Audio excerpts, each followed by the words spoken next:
Друзья мои, всем добрый день! Вы на моем канале, на канале Физио Канада. Меня зовут Надежда, я работаю в Канаде техником-реабилитологом. Мой канал изначально, для тех, кто недавно присоединился, мой канал изначально был, да и в общем-то и сейчас, посвящен моей любимой, обожаемой специальности физиотерапии. Я считаю, что это вообще самая замечательная специальность на свете, и что без физиотерапии, в общем-то, никакой жизни нет. Поэтому мне показалось несправедливым, что они так мало знают, люди, которые собираются эмигрировать сюда, в Канаду. Поэтому я решила это исправить и создала вот такой канал. На своем канале я также рассказываю о жизни в Канаде, о домашних хлопотах, об обучении тоже у меня есть видео, о учебе. Ну, в общем, чтобы канал был как можно более разнообразным и интересным. Опять же, с целью продвижения моей любимой специальности я включаю разные другие видео, которые могут быть полезны и интересны. Сегодня, вот видите, я продолжаю развлекаться с испробованием разных способов съемки. Сегодня съемка направленная на меня, вовнутрь машины. Опять же, первый раз так снимаю, посмотрим, что получится. И я потихоньку поеду домой. Просто закончился мой рабочий день. И сегодняшнее видео у меня будет посвящено тому, как неправильно чихать и почему так делать нельзя. Почему возникла такая идея у меня? В общем, вчера я была в магазине и увидела женщину, которая чихала, и, ну так вот, не близко, но там в сторонке где-то, но она чихала, и она вот сделала вот так вот, как бы она зажала нос при этом.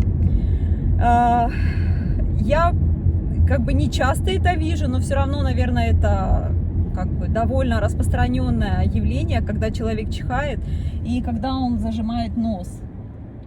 Так вот, сегодня я расскажу, почему так делать нельзя.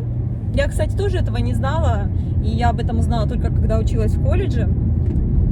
Но когда вы один раз об этом узнаете, вы потом будете знать это всю жизнь. Я подумала, что почему бы не рассказать моим подписчикам, почему так делать нельзя. Итак, смысл в том, что это движение такое, когда вы чихаете, да, вы зажимаете нос, и вы как бы на какое-то время задерживаете дыхание внутри. Это относится также к физиотерапии напрямую, когда мы, например, делаем какое-то упражнение. И я это, когда в своей работе, я это вижу примерно у каждого третьего пациента, который так делает. Когда вот он старается сделать упражнение, то вот, допустим, очень часто, когда протез коленного сустава, и вот человек пытается, да, вот разогнуть ногу, и он так прям вот так вот прям весь зажимается, все у него внутри бедного сжимается, и там все как бы сдавливается. Потом это может быть также движение, когда мы ходим в туалет, в основном по большому, может быть и по маленькому, это тоже такое движение возникает. В общем, да, когда мы чихаем, когда мы делаем упражнения, когда мы ходим в туалет. И, наверное, вот основные такие ситуации, когда может возникнуть это движение. Итак, ребята, почему этого делать нельзя? Потому что, когда мы так делаем, то мы зажимаем все внутри в себя, внутри в грудной клетке. Вот представьте, вот сделайте так на некоторое время, и вы почувствуете, как у вас там внутри все зажимается, и, соответственно, увеличивается давление со стороны мышц внутренних на органы. И в том числе, в частности, что нас больше всего интересует, это увеличивается давление на кровеносные сосуды, на артерии. Чем это плохо? Вот представьте, я, наверное, объясню, потому что я считаю, что чтобы понять, нужно объяснить, а не просто сказать, что так делать нельзя. Так перекрыто. Так вот, почему делать так нельзя, почему нельзя перекрывать себе дыхание внутри. Представьте себе, что ваше сердце – это такая помпа, это насос. который качает кровь без остановки. И постоянно вот этот насос так чух-чух качает. И там, в общем, есть две стороны у сердца, правая и левая. Опять же, для простоты, в правую сторону кровь входит, потом происходит такой толчок, и с левой стороны сердца кровь выходит в организм. Так вот, когда мы зажимаем дыхание внутри, тем самым увеличиваем, соответственно, внутри давление на внутренние органы, в том числе и на кровеносные сосуды, как мы уже сказали. Когда мы увеличиваем это давление, это приводит к тому, что вот эти две трубы, да, одна, которая входит в сердце, которая выходит, в частности, нас интересует труба правая, с правой стороны сердца, которая входит в сердце. Так вот, давление увеличивается, и она сжимается. Ну, как бы, да, законы физики. Если идет давление со стороны чего-то, то, соответственно, предмет начинает сжиматься. Вот.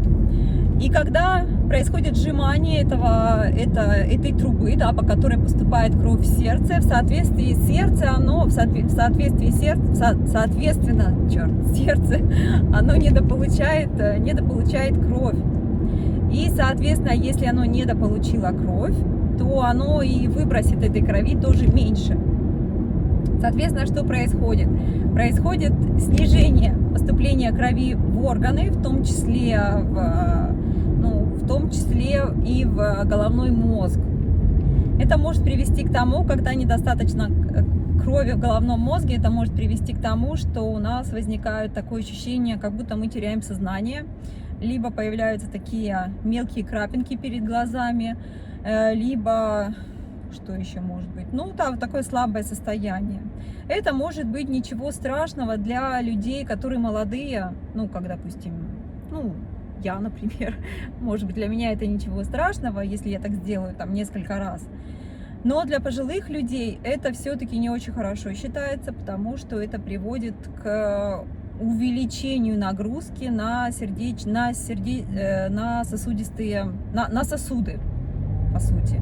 Да, то есть каждый раз, когда пожилой человек вот так вот делает, то тем самым увеличивается давление на сосуды, и со временем это, увеличенная нагрузка, это никогда не было ничего хорошего в этом.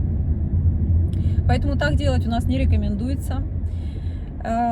Пожилым людям это мы сразу объясняем, что так делать нельзя. Для молодых людей это скорее предостережение, но, допустим, как только я узнала, что так делать нежелательно, я так перестала делать. Поэтому, ребята, какой вывод из всего этого? Когда вы делаете упражнения, либо когда вы ходите в туалет, старайтесь не зажиматься, старайтесь дышать. Потому что вот вы увидите, что в принципе, когда ты это знаешь, это не так уж и сложно сделать. То есть, когда вы в спортзале поднимаете большую гирю, то постарайтесь при этом дышать. Я вас уверяю, что у вас это замечательно получится. У моих пациентов это замечательно получается. И, в общем-то, просто нужно об этом помнить, что нужно дышать глубоко, не останавливая дыхание. Знаете, я надеюсь, что я, в общем, не была слишком сумбурной. И на самом деле я постаралась сказать то, что я хотела. Донести до вас полезную информацию, которая, на мой взгляд, была важной и полезной. Поэтому, ребята, когда вы чихаете, когда вам хочется чихнуть, не стесняйтесь, чихайте, делайте пчхи со всей силы и будьте здоровы. Это снова маленькое дополнение. Я поняла, что я забыла это сказать, как правильно чихать. Наверняка вы знаете, но все равно, я добавлю, что когда вы хотите чихнуть и когда вы чихаете, то правильно это делать, конечно же, в локоть, то есть вот так вот, чтобы микробы, они не разлетались по сторонам. Все, давайте, всем хорошего дня и всем пока-пока.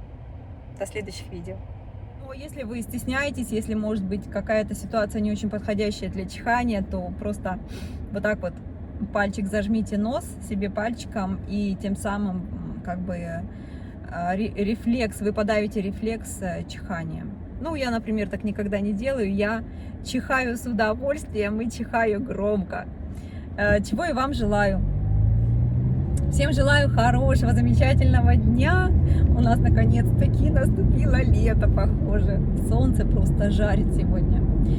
Все, давайте, я желаю вам всего самого-самого хорошего. Главное, оставайтесь здоровыми, оставайтесь активными и оставайтесь на моем канале. До следующих видео. Всем пока!